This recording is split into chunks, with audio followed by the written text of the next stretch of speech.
masters, kita boleh cite kerja orang yang recent without going back to the original person yang bercerita tentang konsep tersebut.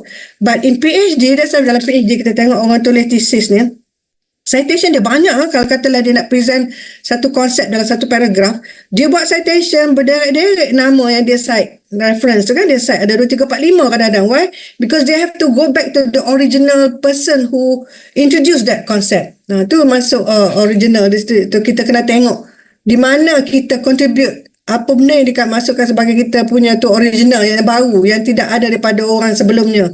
So kita akan cite daripada orang-orang yang pernah buat berkenaan konsep tersebut, tapi apa perbezaan dia punya dengan kita. Itulah.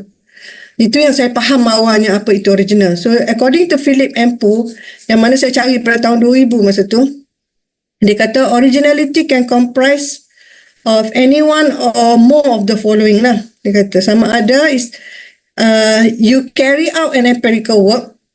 Dia tu kena faham apa perbezaan empirical work and conceptual work. Okay, kalau kita tengok orang pergi conference, setengah paper tu dia accept conceptual paper. Tapi kalau dalam jurnal, macam high index journal, macam kita pergi kepada, contohnya you nak publish dengan Emerald and so on, dia nak empirical paper tau. Empirical paper tu maksudnya adalah satu research yang dibuat dan it has been tested. It has been tested statistically ke, or other what form of measurement yang you guna. Then it's proven. It is testable lah. So you ada hypothesis and the hypothesis was tested.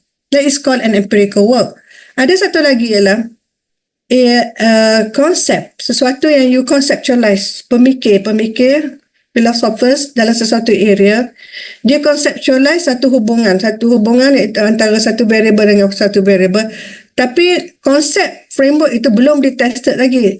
That is called a conceptual paper. So jadi kalau kita nak buat thesis, we always look for empirical work, not a conceptual work. Ada soalan ke? So yang keduanya ialah making a synthesis that hasn't been made before. Jadi kalau kita belajar dalam belum taksonomi, kalau peringkat masters tu, kita diminta untuk synthesize knowledge, synthesize konsep semua ni. Tapi bila kita sampai ke peringkat PhD ni, kita pergi one step ahead, di atas lagi. Itu bukan saja kita synthesize knowledge. Synthesize ni maknanya kita ambil maklumat daripada marketing. Contohnya kalau macam saya marketing management, saya ambil daripada psikologi, saya kaitkan apa hubungannya, and then I go one step above, and then I try to think what are the variables that best fit this kind of framework. Apa konsep baru yang kita boleh introduce supaya kita boleh menunjukkan ada hubungan yang lebih signifikan. Itu cara kita berfikir dalam masa kita membuat PhD lah. Dia kata using already known material but in a new interpretation, iaitu kita cari daripada konsep-konsep yang memang sedia ada. Di manakah kita nak cari konsep ni? Daripada buku. Buku lalunya dia ada banyak konsep. Itu tempat pertama kita boleh cari. Seterusnya kita boleh tengok konsep daripada artikel, journal articles, ataupun conference punya papers, ataupun orang lain punya dissertations, PhD punya dissertations, masters punya dissertation. Kita boleh tengok daripada penulisan mereka, ada material yang mereka present, and then kita akan fikir macam mana kita boleh apa ni orang kata literally have a literal thinking. Mungkin saya boleh interpret konsep ni dalam bentuk yang lain, yang mana ia lebih signifikan sesuai dengan keadaan atau skop study kita tu. So itu maksud yang ketiga. Yang keempat ni dia kata, cara yang keempat ialah kalau kita nak buat PhD, dia kata you can try out something in this country that has previously only been done in other countries. Yang ni Philip Empu kata, tapi masa dulu saya belajar di USM, thesis PhD dia tak galakkan buat nombor 4 ni saja, iaitu kita replicate apa yang dibuat. Contohnya buat di Amerika, kita baca dalam jurnal tu dia dibuat di Amerika, lepas tu kita replicate model yang sama, tapi yang bezanya adalah culture berbeza, buat di Malaysia. Itu tak boleh terima. So if you want to do number 4, you have to include different things as well, supaya ia menjadi satu contribution yang baru lah. So replication kerja orang lain, no changes, no additional things, nothing change, that is not considered as original PhD work lah. Tapi mengikut Philip Ampu, dia kata ini boleh dilakukan. So bergantung kepada universiti yang kita buat PhD kita lah. Tapi masa dulu saya di USM, kalau hanya replicate itu tak dibenarkan. Itu bukan kerja PhD, itu dikira kerja masters punya level sahaja kan. Okey, yang kelimanya boleh juga dikira sebagai original, itu taking a particular technique and applying it in a new area, iaitu kita menggunakan teknik yang baru, sama ada teknik untuk measurement yang baru, item yang kita guna dalam measurement kita tu kita ubah dan kita tambah yang mana ianya sesuai dengan kita punya scope of study ataupun sesuai dengan kita punya unit of analysis. Saya rasa kalau yang dah lama buat PhD tahu apa itu unit of analysis. Tapi kalau yang baru nak mula, apa itu unit analysis adalah iaitu kita punya respondents yang kita akan ukur. Responden kita sama ada dia akan jadi daripada orang biasa, a layman, that is individual. Dia jawab bagi pihak diri dia. Ataupun kita nak measure in terms of organisation. Kalau organisation, kita akan berjumpa dia punya CEO, dia punya manager who represent dia punya organisation. So the unit of analysis will be organisation. Ataupun unit of analysis can also be a program lah. Sesuatu program kita tengok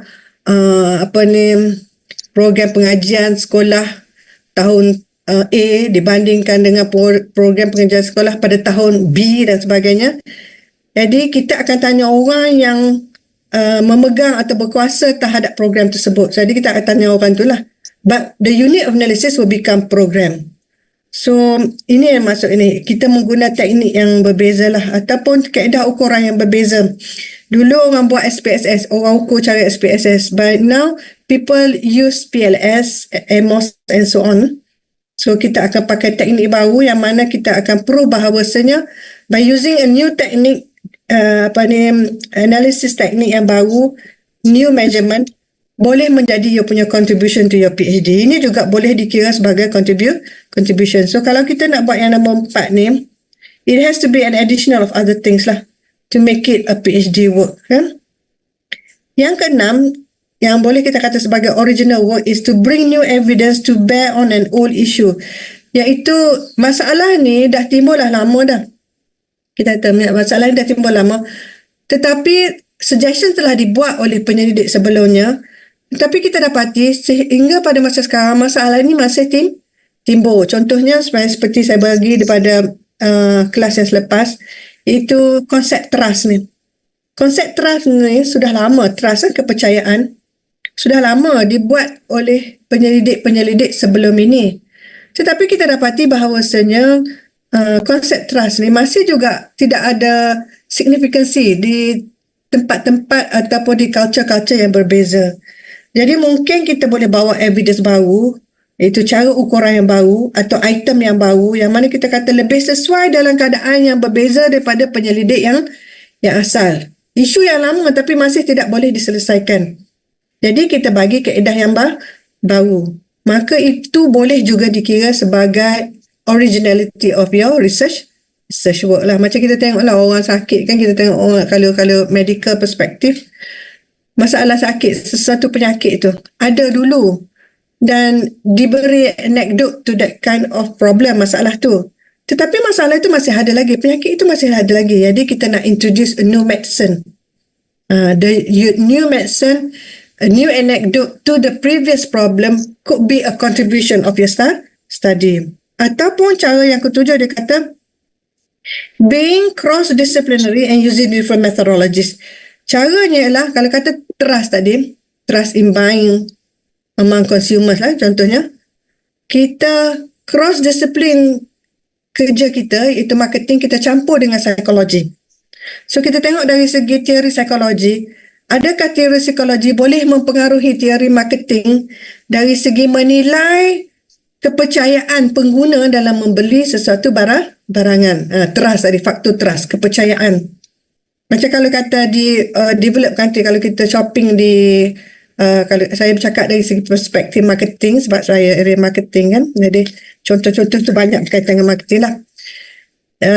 Di Amerika, faktor trust ni, bila kita dengar salesperson bercerita tentang trust ni, kita percaya di sana because their culture is that whenever you deliver some information, that information will have to be of trustworthy lah. Jadi dia percaya. Sama juga dengan consumers. Consumers juga bila kita express ataupun kita pulangkan barang balik sebab kita nak tukar, kita tak berkenan satu barang tu, mereka mengambil barang yang kita nak tukar tu tanpa bersoal jawab dah. They trust us. Tapi keadaan itu tak wujud di Malaysia. Okay, bila seseorang customer nak mari tukar balik, kalau kata dia tak berbuah hati dengan barang yang dia beli tu, kita minta tukar balik, tak dibenarkan di Malaysia. Kan, walaupun kita kata contohnya kita beli coklat dan coklat yang kita nak makan tu dalam bungkusan. Tapi bila awak balik ke rumah, kita dapati ada samol, ada kulat-kulat kan. Tapi bila kita bawa balik kepada pekedai, kita nak tukar, di Malaysia tak dibenarkan. Jadi di sini kita dapati bahawasanya faktor trust sangat penting di Malaysia. Jadi faktor psikologi boleh masuk di situ, iaitu orang rasa bahawasanya di Malaysia ni bila kita nak membeli sesuatu barang, kita tidak terus percaya kepada apa yang salesperson kata, kan? So cross disciplinary. So kita masuk faktor psikologi, kita cari teori dalam psikologi yang membuatkan orang di Malaysia lebih berhati-hati bila membeli berbandingkan dengan orang di different culture. Contohnya seperti di Amerika. Di sana they can just buy impulsively, secara spontan dia beli. Sebab apa? Kalau dia bawa balik ke rumah, dia rasa tak puas hati, dia boleh hantar balik. Kalau kata beli coklat kat sana, balik dia beli kat kedai, dia nampak dalam wrapping elok, lepas tu tulis di situ expiry date belum hilang lagi, belum tamat lagi. Tapi bila balik ke rumah, kita tengok ada mole, ada kulat dekat coklat tu, kita boleh hantar balik dan they will ask you no question. So ini yang dimasukkan di sini, itu kita pakai teori konsep lain daripada disiplin yang lain, kita embeddedkan dalam kita punya PhD work tu. Ini juga boleh dikira sebagai originality. So mungkin kalau kita dalam bidang agama, mungkin kita boleh masuk faktor-faktor psikologi. Mungkin saya cadanglah kenapa orang sekarang lebih minat nak belajar ilmu tasawuf ke, ataupun nak join tarikat ke dan sebagainya, kan? Kenapa membuatkan manusia sekarang jadi macam tu? Dulu isu ni tak timbul dan sebagainya. Boleh kita masukkan dalam tesis kita. Ataupun sekarang, dulu zaman-zaman dulu masa saya buat PhD tak ada isu STEM dan sebagainya, kan? Tapi sekarang dah ada isu STEM, kita boleh masukkan dalam study kita yang berkaitan dengan pengajian agama. Itu contohnya. Ini dikira sebagai originality lah. Dan yang ke-8 ialah looking at areas the people in the discipline haven't looked at before. Itu kita tengok, kita baca, sebab saya kata literature review ni membaca. Saya ingat dulu bila saya belajar masuk sebagai PhD candidate tu, my supervisor advised me, dia kata you should read not less than 100 articles. Mula kita dengar, kita rasa terkejut, tapi memang betul lah. Kita baca, kita nak tahu apakah isu sebenar yang orang duk sibuk bincangkan dan sebagainya. Kita baca, bila kita dapati bahawasanya isu tu macam duk ulang, macam dia dah jadi saturated. Maknanya inilah isu yang mungkin saya patut tengok lah. Dan belum selesai lagi, masalah itu belum selesai. So benda kita tengok yang orang tak tengok lagi, kita tengok seperti saya sebut tadi, you should have a lateral thinking lah. Lateral thinking maksudnya thinking out of the box lah. Kalau sebelum ni orang tengok nak menyelesaikan masalah ini pakai anekdot A, tapi kita dapati masalah itu tak selesai, maka kena think out of the box. Mungkin saya boleh buat suggestion, saya pakai anekdot B pula, yang mana ini adalah contribution saya to my PhD study which has not been done by previous researcher lagi. Dan yang ke-9 dia kata adding to knowledge in a way that hasn't been done before, iaitu kita boleh, macam saya cadang tadi lah, ambil ilmu, konsep daripada disiplin yang lain, ataupun mengguna measurement, scale of measurement ataupun kaedah measurement yang baru yang belum ada sebelum ni, dan ini adalah contribution kita. So that is part of your contribution lah, cara-cara nak cari macam mana saya nak start buat framework saya ni, kan. Next one, dia kata the question that I'm sure you will ask now is whether it would be sufficient to satisfy only one of the above mentioned criteria. Tadi saya sebut ada 9 kriteria. Nah, jadi di sini adakah kita boleh buat satu aja? Okay. Jadi bagi saya, kalau saudara-saudari nak pilih nombor 4 ni, hak yang yang saya highlight ni, nak replicate, yang tu saya cadangkan jangan pilih satu aja, bukan cara satu saja. Sebab ini cara yang paling mudah lah student buat, dia replicate. So what dia kata, all you have to do is fish out one article from a journal where the study was conducted in a foreign country and replicate the study, hook, line and sinker into your home country. So ini tak dibenarkan lah kalau buat dengan USM. So kalau masters boleh, you boleh replicate, but not PhD lah. So kalau lah anda pilih nak buat nombor 4, iaitu kita nak ambil framework daripada study done in the country, maybe you have to add other choices yang lain yang saya sebut di sini lah. Bawa evidence baru ke, ataupun you cross disciplinary. Bawa idea-idea baru daripada disiplin lain untuk menyelesaikan framework yang kita adopt.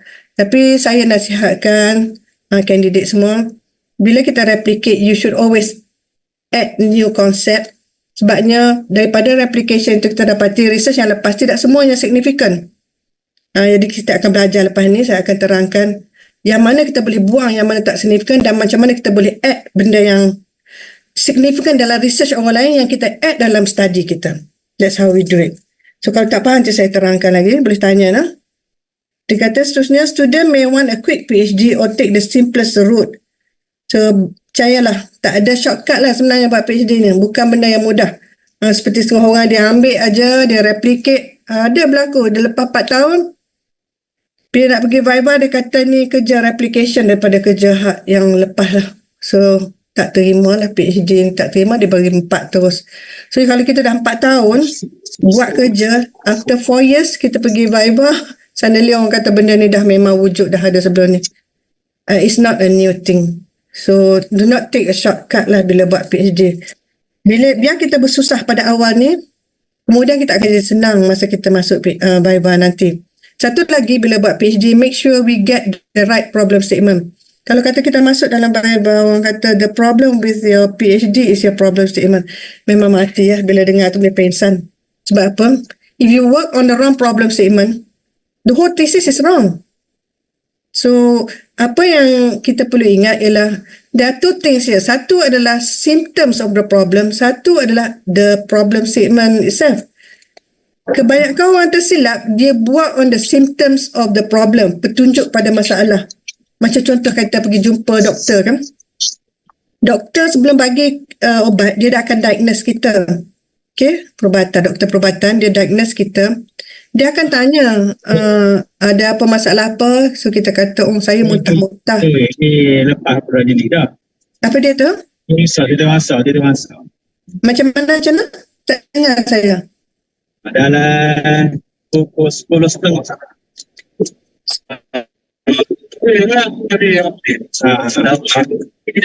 Okay. Itu pembincangan lain.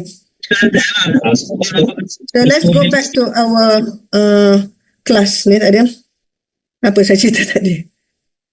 Saya lupa dah. So welcome back. Saya terlupa tadi apa benda bila. Okay, next look. So di sini kita kata no pain no gain. Maknanya orang kata no pain no gain is extremely appropriate for PhD degrees. Itu kalau kita tak bersusah, you won't gain anything. Macam tadilah, kita balik pada discussion tadi. Dia replicate kerja orang yang sebelum ni. Dia tak kenal which one is the real problem, which one is the symptom of the problem. Macam yang saya balik pada discussion kita.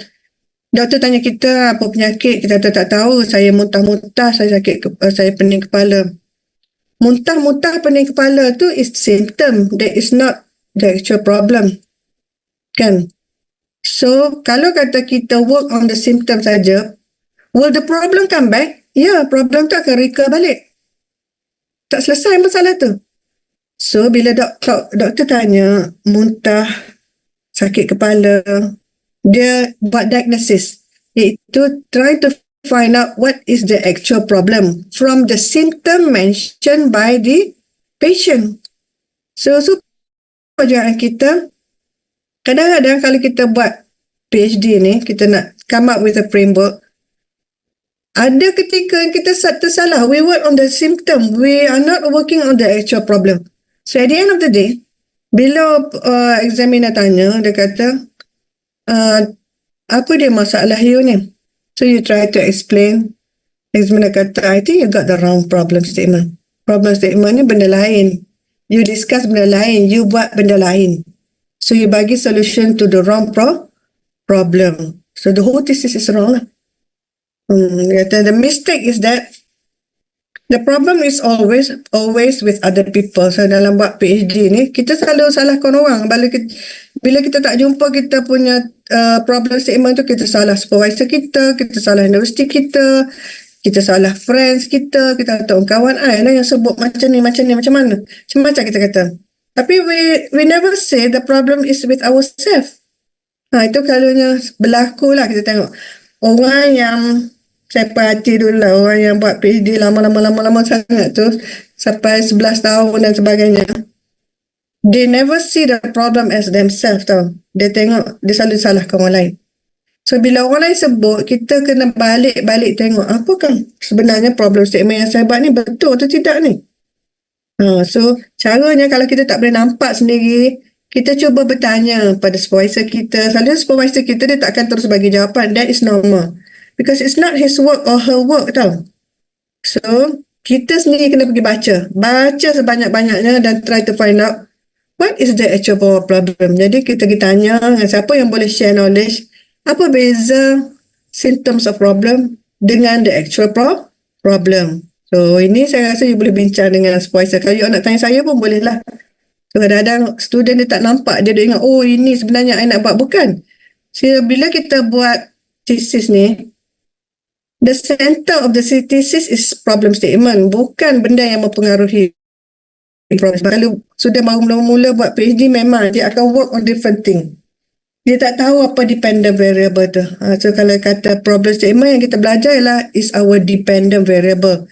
The symptom is our independent variables, iaitu variable yang mempengaruhi our dependent variable, which is our problem statement. So don't make this mistake lah. Bila kita tak jumpa the actual problem, don't blame orang lain. Blame ourselves cepat-cepat. It's not the university, it's not our supervisor, it's not our friend. Ataupun it's not about other things, it's about ourselves. So maknanya kita sendiri tak nampak lagi. So then you will be on the right track lah. Tengok apa yang salah saya baca, apa salah pemahaman saya. Dan soalan seterusnya lah, to do or not to do PhD, kita selalu tanya. Itu, I believe that it is not the degree in itself that is valuable, but rather the person you become as a result of pursuing a PhD course to its successful completion. Jadi, kenapa kita nak buat PhD? Bukan kerana nak dapat title doctorate. Tapi bila you buat PhD, you become a new person. Percayalah. After you completed your PhD, besok you akan rasa, you akan tengok ilmu dan orang sekeliling in a different perspective. So, bila kita nak bercakap, kita nak beritahu maklumat satunya, kita diajar, diasuh untuk rujuk kepada sumber sebenar, baru kita boleh bercakap, baru boleh kita berkongsi maklumat. Kita diajar yang mana kita tidak suka bercakap-cakap secara free willy macam tu. Tak. Selalu benda tu kita tak dapat daripada source yang sebenar, kita tak akan bercakap. Itu orang PhD lah sifat dia bila kita dah habis tamat pengajian esok. Dia tak macam orang bercakap dekat TikTok kan. TikTok tu kita kata, jangan percaya. Sebab dalam TikTok orang boleh cakap macam-macam. We don't know sources dia kat mana kan. So that is not a PhD work. So orang yang berilmu ni, dia akan cari sumber yang asal. Macam saya terangkan tadi, dia beza PhD dengan master ni. Bila dia nak membuat keputusan, nak buat judgement on certain concept, kita akan baca sampai kita rujuk kepada orang yang asal yang menerangkan, yang conceptualize konsep tersebut.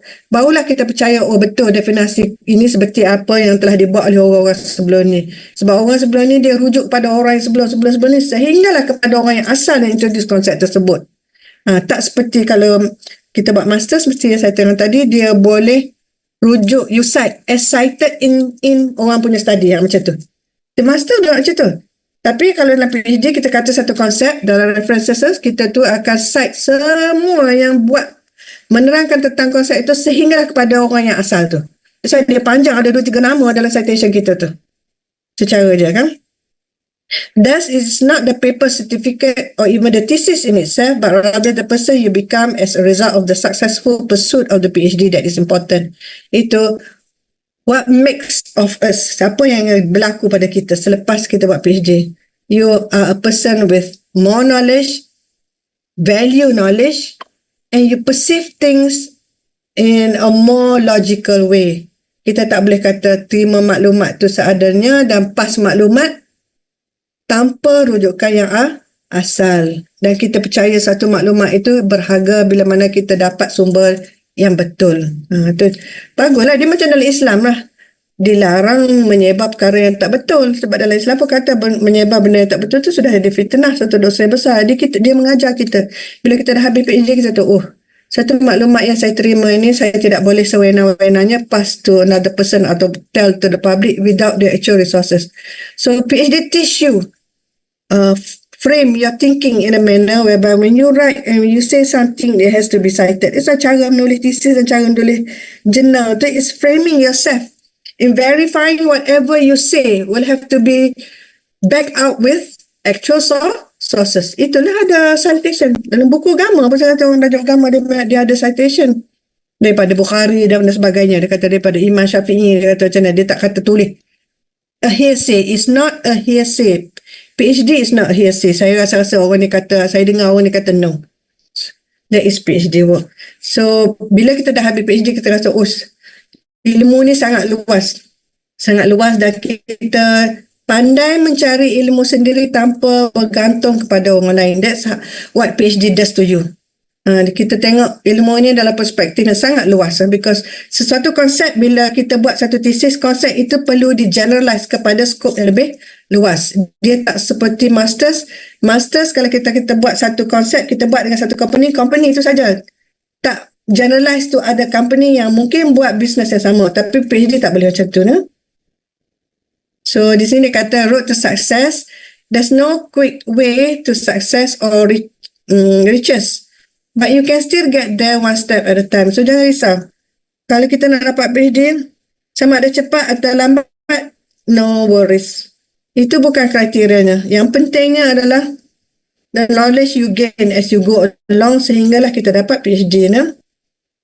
So what can PhD offer you? Dia kata doing PhD are a good training ground for budding researchers. Itu orang yang baru mula-mula nak buat research ataupun orang yang baru nak belajar buat research, memang buat PhD is the best way lah. Kalau kita buat PhD, this is where you get a new knowledge. Kan?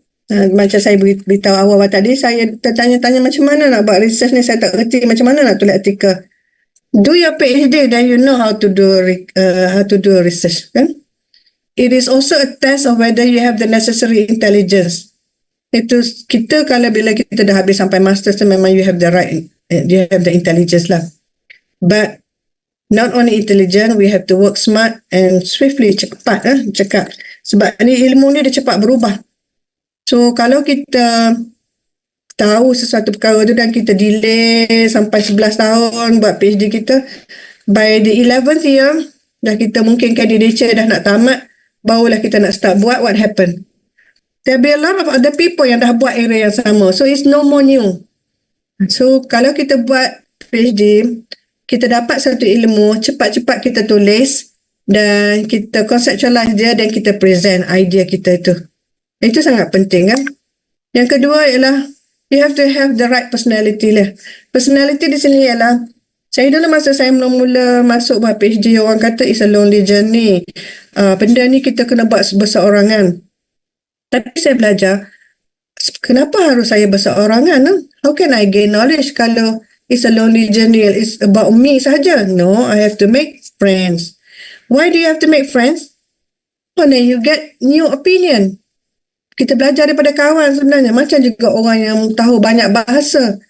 Macam kita kan, kita tahu banyak bahasa. Mak bapak kita zaman dulu tahu bahasa Jawi dan sebagainya. Tapi orang sekarang, kita tengok anak-anak kita tak mahu bahasa Jawi.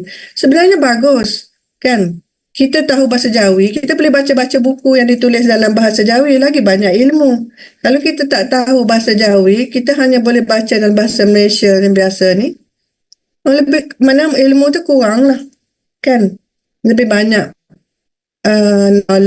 language we know, the more knowledge you gain. The more friend you have, the more knowledge you gain.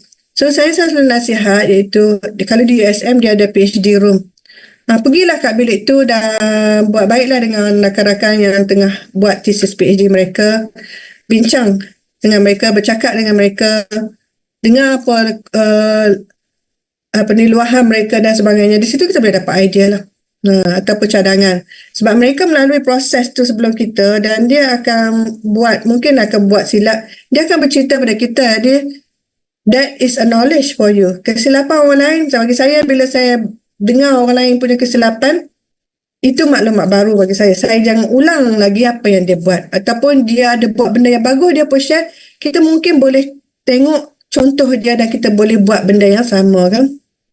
So, your attitude should also be positive. Macam ni, dulu saya selalu attend seminar lah. USM dia ada seminar. So, macam tuan-tuan semua yang dalam kelas ni, congratulations lah pada tuan-tuan semua sebab sudi join, dengar. Walaupun kita tak kenakan bayaran, kita mendengar. Jadi setengah orang bila benda charge mahal baru dia rasa ada value. Bagi saya tak kira. Yang ada charge ke tak ada charge, saya di USM dulu. Ramai lecturer yang ajar lah, Prof. Ramayah tu, dia rajin mengajar, dia tak minta bayaran. Saya pergi dengar, maklumat banyak saya boleh belajar daripada dia. Tapi ada juga yang IPS, Institut Pengajian Siswa Azhar USM tu, dia selalu buat seminar, konferensi, dia charge RM50 je. Saya join juga RM50. Saya berdengar, ada juga ilmu yang saya dapat. So, tak ada yang konsep yang kita kata, ada hak ni bagus, hak ni tak bagus, tak. Pergi aja. Kalau ada, pergi. Yang tak berbayar pun pergi, yang berbayar pun saya pergi. And then, you try to present your paper. Try to write paper and then present. Bila kita hantar kepada jurnal, apa berlaku ialah examiner, reviewer, dia akan komen. Di situ kita dapat idea. Sebab orang yang jadi examiner ni, jadi reviewer ni bukan orang-orang yang biasa ni. Dia orang dah ada banyak pengalaman dalam penulisan kan. So, we have to have a strong determination, perseverance and application lah. Kena kuat semangat. Antaranya ialah kena attend statistik kelas, data analysis. Yang ni kalau ada kelas macam ni masuklah sebab kita akan buat untuk chapter 4 ni. Data analysis kan. And dikata a PhD candidate has to be insightful, resourceful, articulate and tenacious. Iaitu kita kena selalu mencari maklumat baru dan articulate the information. Kita boleh kena fikir cara mana saya boleh guna maklumat ni. Apakah maklumat ini berguna untuk keadaan apa dan sebagainya. Mungkin keadaan yang ada ni adalah satu keadaan yang lama. Mungkin saya kata, maklumat ni yang saya dapat boleh digunakan dalam keadaan yang baru lah.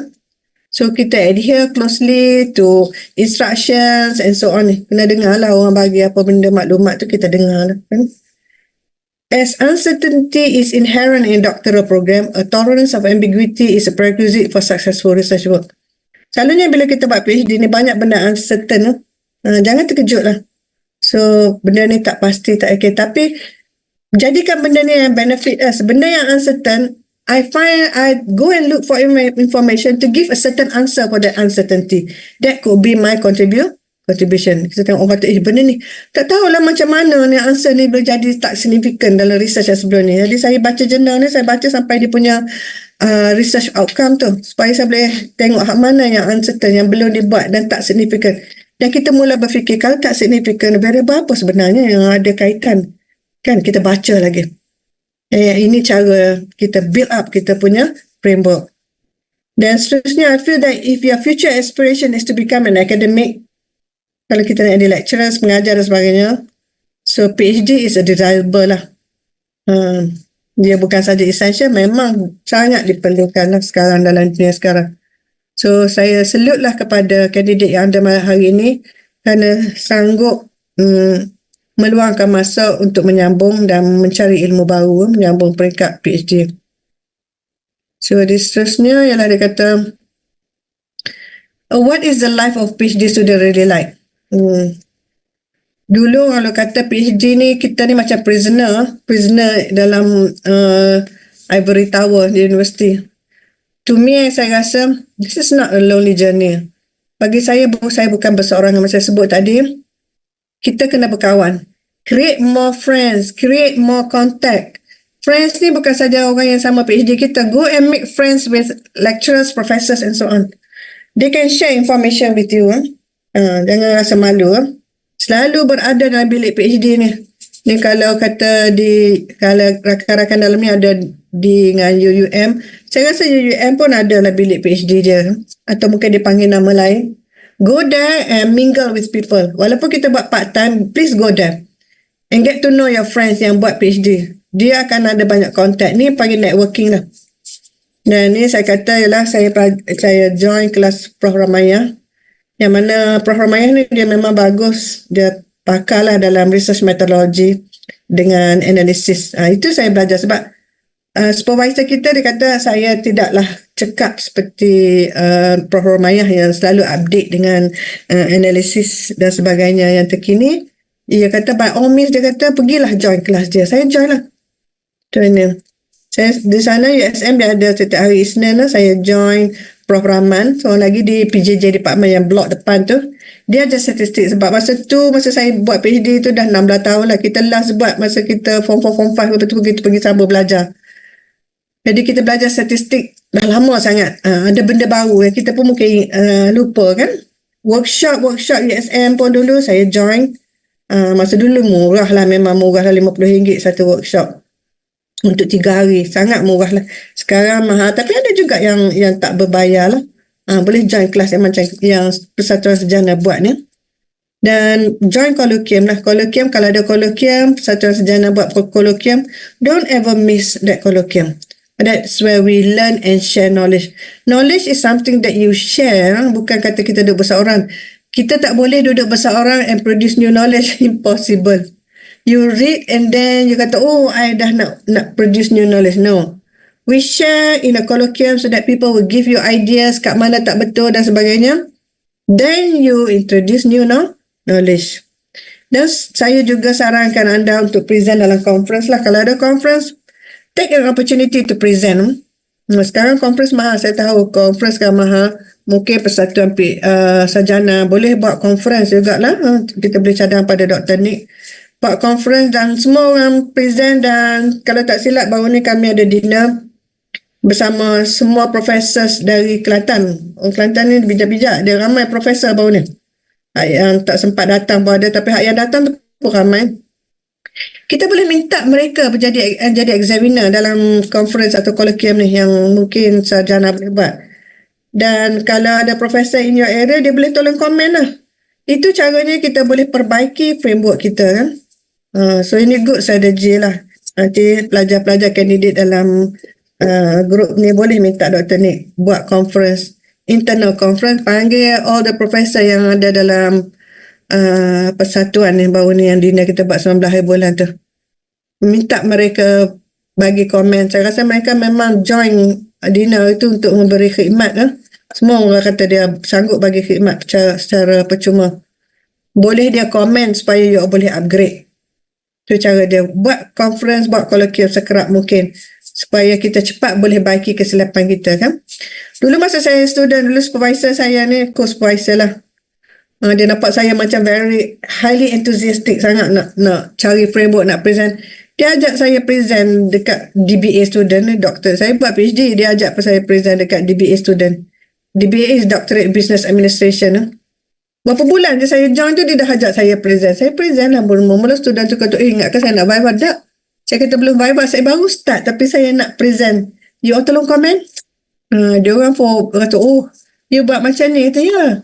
Dia pun get the idea and pick up the idea dan buat macam tu juga. Present. Selagi kita tak present, kita tak tahu di mana silap kita. Okay. Ni dah buat. Okay.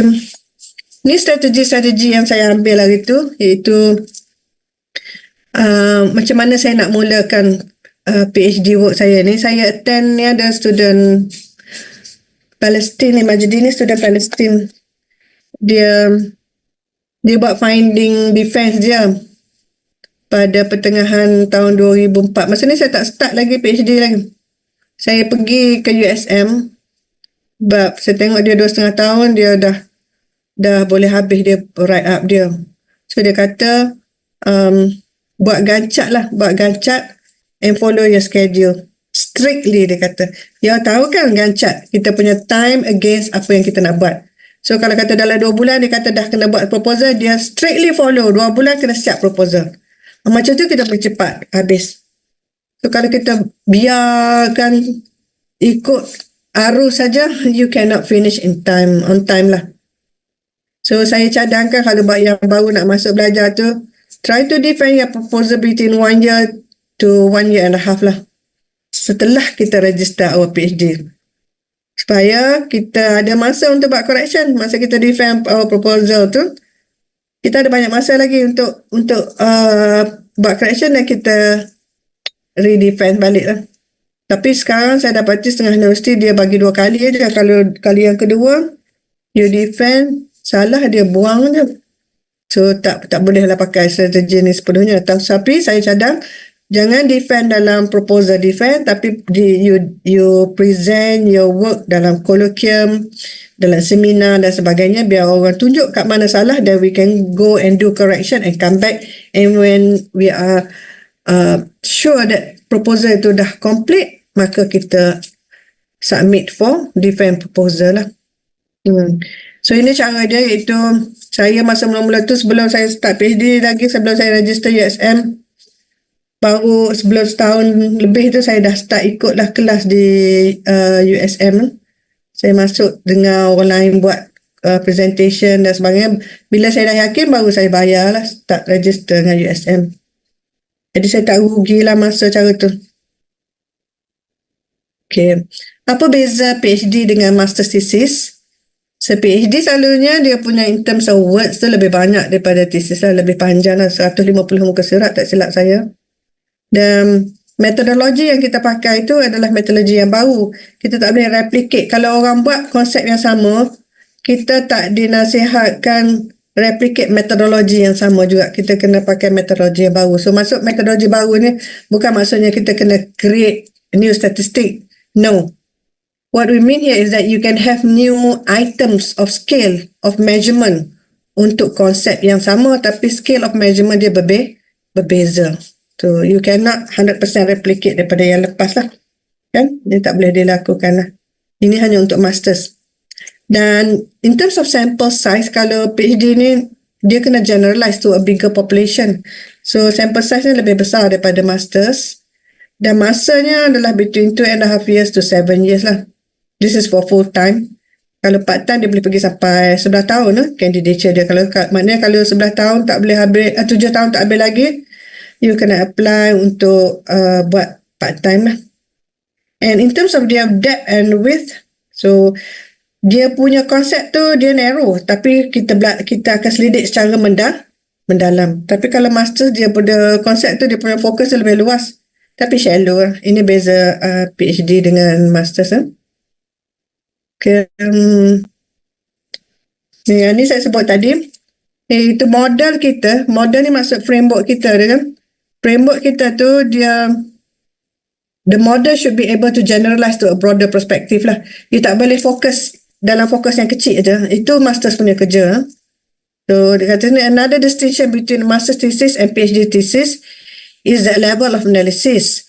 Master's looks at the relationship between variable. Mana relationship aja dia tunjuk. Independent variable, influence dependent variable. Itu aja dia buat dalam master level. Tapi PhD level you tak boleh buat setakat tu aja. So you have to go in depth. That's why bila kita buat PhD, kita start to introduce the third and the fourth variable, which is the moderating ataupun mediating variable lah. Saya kejap lagi saya akan tunjuk slides yang saya share how to write your research objective research question. So macam mana kita nak kenal variable tu dia bersifat moderator ataupun dia bersifat mediator? Ni saya bagi hint pada you all. Ni cara nak cari. Kalau kita nak guna dia dalam framework kita, ialah you baca di dalam jurnal-jurnal ataupun dissertation yang lepas, kita tengok variable tu dia selalu signifikan ke dia selalu tak signifikan. Untuk moderator, selalunya dalam finding yang sebelum ni, variable tu dia inconclusive. Inconclusive tu maksud dia ialah kadang-kadang dia signifikan, kadang-kadang dia tak signifikan. Maknanya dia ada sifat sebagai moderator. Sebab moderator sifat dia high and low. Sometimes kita perlu banyak dia, sometimes we need less of that variable. That is a moderator. Mediator, macam mana sifat dia? Kalau kita baca daripada jurnal yang sebelum ni ataupun thesis yang sebelum ni, variable ni sangat kuat. Dia diguna sebagai independent variable. Independent variable iaitu the variable that influence your problem statement. dia diguna sebelum ni sebagai independent variable dan all the time, kalau kita tengok dalam 3, 4, 5 research sebelum-sebelum ni, dia selalunya significant. So dia kata, when the finding is quite conclusive, then you can introduce it as a mediator. Ada soalan ke? Siapa tak faham macam ni? Saya ulang sekali lagi. Apa beza PhD dengan Masters? Kalau Masters, dia hanya buat relationship variable je. Relationship itu tengok IV influence di DV. 2 variable saja. Tetapi PhD tak boleh. You have to go deeper. To go deeper, normally what we do is that we will start to introduce the third and the fourth variable. Sama ada you nak guna mediation saja ataupun you nak guna moderation saja ataupun some thesis dipakai dua-dua. Dia ada IV going to DV, lepas tu di tengahnya ada mediation dan dalam yang pada masa yang sama dia ada moderating variable affecting IV and DV and mediator tadi. So nak kenal, saya ulang sekali lagi, nak kenal macam mana kita nak tahu macam mana variable tu dia moderator ataupun dia mediator. Nak cari kat mana? Caranya ialah kalau kita nak guna variable tu sebagai moderator untuk framework kita, kita baca daripada jurnal yang lepas atau kita baca daripada thesis yang lepas. Okay. Kita tengok kalau variable tu selalu dia macam kadang-kadang dalam setengah thesis dia signifikan. Dalam thesis yang lain dia tak signifikan. Dan dalam jurnal-jurnal yang lain ada ketika variable tu dia jadi signifikan. Ada ketika dia tak signifikan. Itu dia ada sifat moderator. So variable macam tu kita boleh guna dalam kita punya thesis sebagai moderating variable. Okey, untuk mediator variable ini sifat dia. Iaitu sesuatu variable yang dalam penyelidikan-penyelidikan yang lepas dalam thesis ataupun daripada jurnal yang kita baca, dia punya finding is conclusive. So more, orang kata. So more significant. Dia selalu significant. So that variable, kalau kita dapati daripada past tadi, dia digunakan sebagai independent variable. So now I'm going to use this variable. It's very powerful. This variable is very powerful. That's why. But dia selalu significant and significant level is very high. Sekarang saya akan ambil variable ni yang saya baca daripada research yang lepas dan guna dia sebagai mediator variable dalam saya punya thesis. Itu cara kita introduce. So dia kata the levels of analysis in a PhD is more complex and higher level than that in a master's level. Ini perbezaannya antara master's dan PhD. Ada soalan ke? Assalamualaikum, ada soalan ke? Okay, kalau tak ada saya teruskan. Okay, another difference between a master's thesis and a PhD thesis lies in the citation and references to the original work. Ini yang saya dah sebut tadi. Kalau master's thesis, dia punya citation boleh satu je tau. Lalu dia akan kata, as cited in daripada A, itu aja. Tapi dalam PhD, tak boleh. Citation tu dia akan panjang. So, you have to trace your citation from the recent to the original research. Jadi dalam thesis PhD kita tengok 4-5 dalam citation dalam bracket tu. Saya pun kalau you nak belajar citation pun, how to cite pun saya boleh belajar lah. Walaupun sekarang kita ada computer program yang boleh buat citation, tapi kita sendiri tu kena tahu lah sama ada citation tu betul atau tidak kan. Kita boleh belajar. Itu kita trace daripada orang yang mula-mula buat tu. Orang mula introduce konsep tu. So kalau kata kita dah baca daripada D, so kita kena go back to C or E, C, B and A. Semua nama tu A, B, C, D tu kena ada dalam tu. Tapi kalau dalam master's punya research, dia boleh buat macam mana? Okay. Kalau master's punya research, dia boleh kata as cited in D. Cited in Mr. D, D buat macam ni. PhD tak boleh buat macam tu. Dia kena buat as cited in A, B, C, D. Konsep ni apa dia. Itu beza dia. PhD dan master's. A PhD student has to spend more time on thoughts and reflection. As the supervisor often will refrain from giving explicit instruction on what to do. Jadi kita sebenarnya, bila kita jadi PhD student, kita kena banyak fikir dengan lebih mendalam. And reflect on what we have done, and reflect on what we have conceptualized as compared to what was conceptualized before. Jadi kita tak boleh nak tanya, supervisor kita kata, saya baca dalam paper yang lepas, dia kata macam ni. Macam mana saya nak go further? So supervisor mungkin boleh bagi idea, tapi dia tak akan tunjuk sehabis-habisnya sehingga you come up with the actual framework. Tapi dia suruh you baca sampai you sendiri come up with the actual framework and tunjuk pada dia, baru dia kata ni betul atau tidak. Ataupun kalau ada kekurangan, dia akan minta you pergi baca lagi. So the student will have to find out things by yourself lah. Too often the student is left alone and the feeling of being abandoned by the supervisor is common. Kita duk kata, apalah supervisor ni, tanya apa tak cakap, tak bagi. Kita, the expect kita macam kita level-level degree, first degree, master lah ke. Tanya satu soalan, kita nak perfect answer selalu. Tak. So that's why dia kata PhD ni discovering things on your own. Itu memang dia sengaja biarkan you cari sendiri. So often the student is left alone, kan? This does not necessarily mean that the supervisor are irresponsible, unhelpful and uncaring. Rather, it is part of the training for PhD students to discover things on their own. Nama lagi, PhD ni discovering new knowledge. That's why supervisor tu suruh baca. Dia boleh guide you, dia kata, oh ni salah ni, you buat ni bukan dependent variable you ni. Faktor lain ni, you pergi baca lagi. Tapi dia tak cakap faktor tu apa. Tapi bergantung lah. Sadar saya ni kalau saya supervise student, memang saya duk cakap habis, duk perangai sifat orang tu berbeza. Saya duk cakap, oh ni sebenarnya answer dia. No. But the right thing is, you have to ask them to go and find the answer lah. You have to discover new knowledge. Kan, kita ingat, what is PhD? PhD is discovering new knowledge. Kena baca lah. So, supervisor kita coaching kita. So, jangan rasa macam tersendiri dan kita rasa, tak maulah buat PhD ni. I rasa I'm going nowhere, tak dapat ilham, macam-macam semua kata. Tapi betul perasaan tu, kita ada rasa macam tu. Saya dulu, saya rasa tak nampak. Alah macam mana lah tak nampak. Apa saya buat, saya sembahyang hajat. Tiap malam saya sembahyang hajat. Tapi baguslah saya rasa buat PhD ni membuatkan kita dekat dengan Allah. Sebab kita rasa tak ada siapa atas dunia yang boleh tolong kita melainkan Allah. Memang betul. Saya kata, ya Allah, itu ku berilah petunjuk pada aku, mintalah jalan. Kata, berilah idea pada aku, macam manalah tak nampak ni. Tolonglah Allah. Memang lama-lama kita tu, macam ni kita pergi baca macam Allah macam bagi petunjuk, mudahnya kita rasa. Yeah, that is true. That is my experience doing my PhD. Sebab tu saya rasa gembiranya, sukanya belajar ni, dapat new knowledge kan.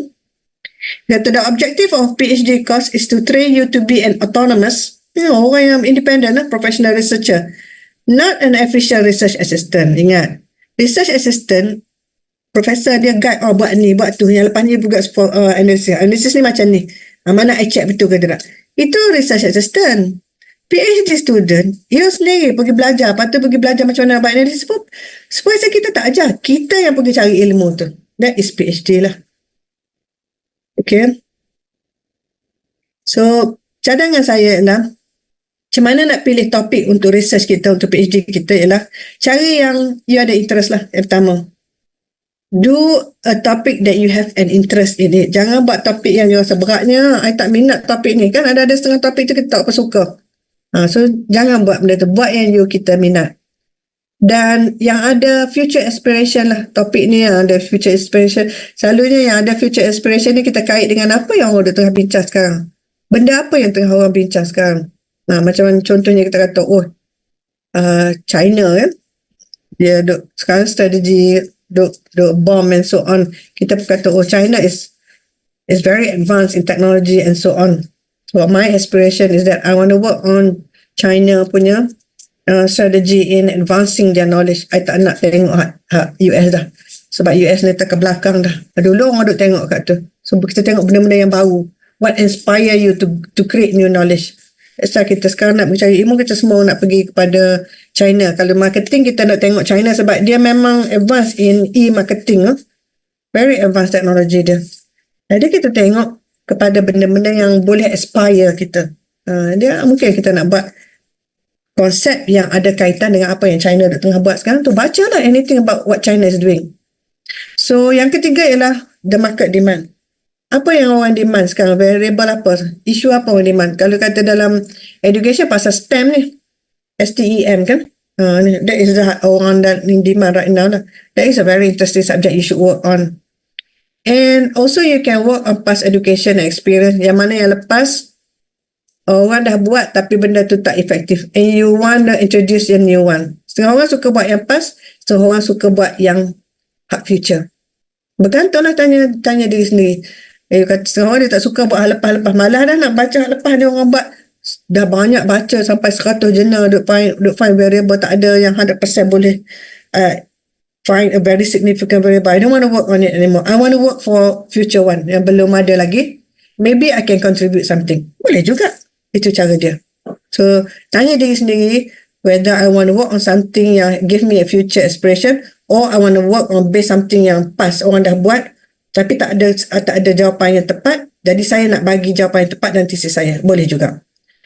Dan yang seterusnya ialah whether or not the area has previously been well researched by others. Itu kita buat sesuatu yang orang tak banyak buat lagi. Boleh juga. Tapi saya suka buat yang future. Saya pilih ni. Itu saya buat pasal kedai komputer. Sebab komputer ni dia punya teknologi every 6 months berubah kan. So saya nak tanya apa yang membuatkan orang nak membeli kedai komputer ni. Salesperson dia macam mana? Faktor apa? Saya work on salesperson behavior performance. Bergantunglah. Kita tak boleh kata jiwa kita ni sama dengan orang lain. So orang dia suka buat hak pas. Tapi tesis saya sebab on future aspiration lah. But sampai sekarang pun saya suka nak pergi belajar dengan benda-benda yang baru. Kita dalam dinner baru ni, kita ada Dr. Rozi yang pakar, ada link dengan luang. Dia kata kita mungkin akan pergi trip ke China. Dan saya kata, ini bagus. Saya nak belajar pasal e-marketing. And I-marketing lah. Ni saya suka benda-benda yang baru. So ini saya serah kepada kandidat semua nak pilih lah. Sama ada nak buat yang something of your interest ataupun